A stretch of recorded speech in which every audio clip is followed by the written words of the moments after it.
balki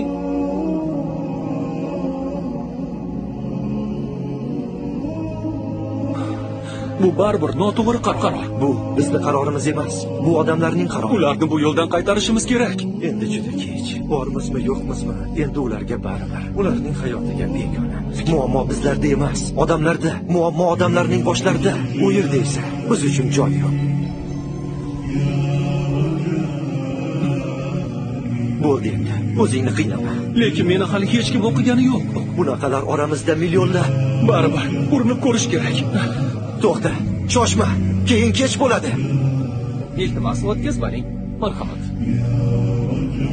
Kelingizlar. Biz ham kiraylik. Xo'sh. Tezroq qilaring. Tezroq bo'linglar, bizga ham navbat kelsin. Navbatdagisi. Birinchi qator ikkinchi joyga marhamat qiling. Rahmat. Birinchi qator birinchi joy sizga muntazir. Rahmat. Marhamat.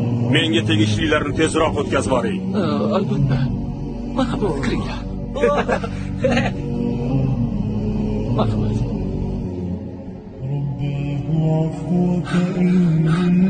To'xtang, sizga kirish mumkin emas. Nega endi kirish mumkin emas? Negaki siz ro'yxatda yo'qsiz. Odam o'zini uyiga ham ro'yxat bilan kiradimi? Tushunmadim. Bu meni uyim.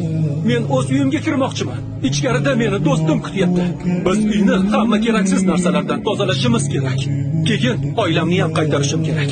Qoching, yo'limni to'smang. Afsusdaman. Endi siz ham, oilangiz ham ichkariga kira olmaysiz. Bekorlarni aytibsiz. Do'stim ichkarida. Men va oilam ham albatta uning yonida bo'lamiz. To'xtang, nima qilyapsiz?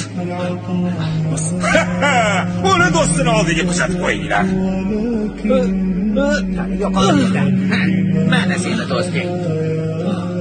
Seni ogohlantirgan. Sen kimsan?